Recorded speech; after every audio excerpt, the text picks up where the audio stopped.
या भूमीचे सुपुत्र भारतरत्न डॉक्टर बाबासाहेब आंबेडकर यांनी देशालाच नव्हे तर जगाला समतेचा आणि समानतेचा धडा दिला. देशाला एक गौरवशाली वारसा देणाऱ्या आपल्या या दैवतांचं मी स्मरण करतो आणि त्यांना वंदन करतो. आजचा दिवस मराठी माणसाच्या स्वाभिमानाचा, बलिदानाचा आणि जिद्दीचा आहे.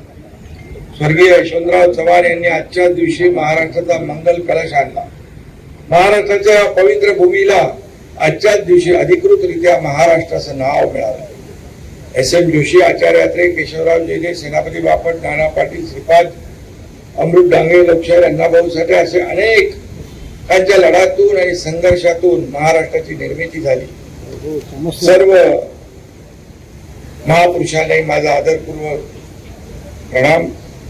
महाराष्ट्राच्या निर्मितीला विरोध करणाऱ्या नराधमांच्या गोळ्यांना बळी पडलेल्या संयुक्त महाराष्ट्र चळवळीतील सर्व हुतात्म्यांना देखील मी विनम्र अभिवादन करतो, त्यांचं स्मरण करतो.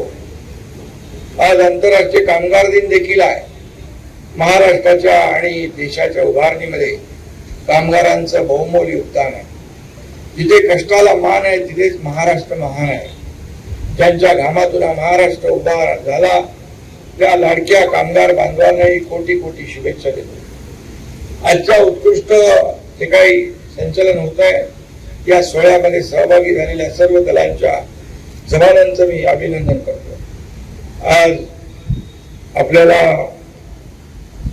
देशाचं जे काही प्रगती आहे आणि आपला महाराष्ट्र देशाचं मॅन्युफॅक्चरिंग हब म्हणून ओळखला जातो. सर्वाधिक थेट परकीय गुंतवणूक महाराष्ट्रात येते. समृद्धी महामार्ग, मेट्रोचं जाळं आणि पायाभूत सुविधांच्या माध्यमातून मुंबई पुणे मिसिंग लिंक सारखा चमत्कार आपण घडवून आणला. आज त्याचं दुपारी लोकार्पण देखील आहे. कर्जमाफीचं आश्वासन पूर्ण केल्यामुळे शेतकऱ्यांना खऱ्या अर्थानं ते राज्य आपलं आहे असली भावना त्यांच्या मनामध्ये निर्माण करण्यात आली. बदलते ऋतू, बदलते हवामान यांच्याशी लढताना शासन शेतकऱ्यांच्या पाठीशी ठामपणे उभा. मुख्यमंत्री लाडकी बहीण योजनेमुळे आत्मविश्वास वाढलेल्या माझ्या अनेक लाडक्या बहिणी आता स्वतःचे छोटे छोटे गृह उद्योग करू लागले, व्यवसाय करू लागले. त्यातून कुटुंबाची, गावाची आणि राज्याची आर्थिक भरभराट होती आहे. समाजातील प्रत्येक घटकाच्या प्रगतीसाठी महायुती सरकार कटिबद्ध आहे.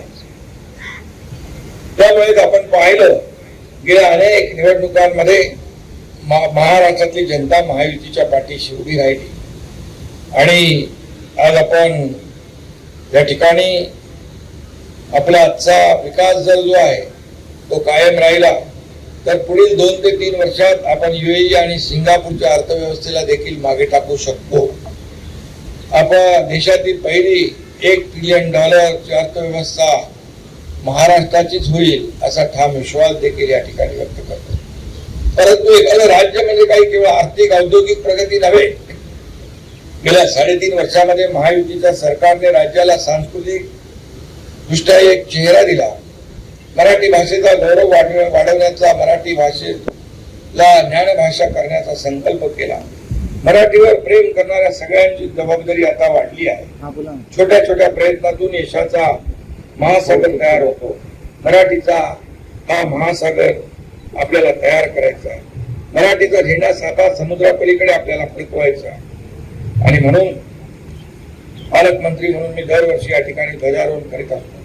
प्रत्येक वेळी ठाणे जिल्ह्याच्या विकासाचा आलेख उंचावत असताना पाहून समाधान आणि आनंद वाटतो. आज ठाणे जिल्ह्यातल्या प्रशासनाने चांगली कामगिरी केलेली आहे.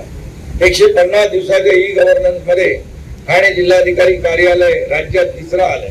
ई-ऑफिसमुळे 100% कामकाज डिजिटल झालंय. ठाणे महापालिका, उल्हासनगर महापालिका, ठाणे जिल्हा परिषद यांचा सुद्धा या बाबतीत गौरव झालेला. आपलं सरकार सेवा केंद्राने जिल्ह्यातल्या 431 ग्रामपंचायती जोडल्या गेल्या.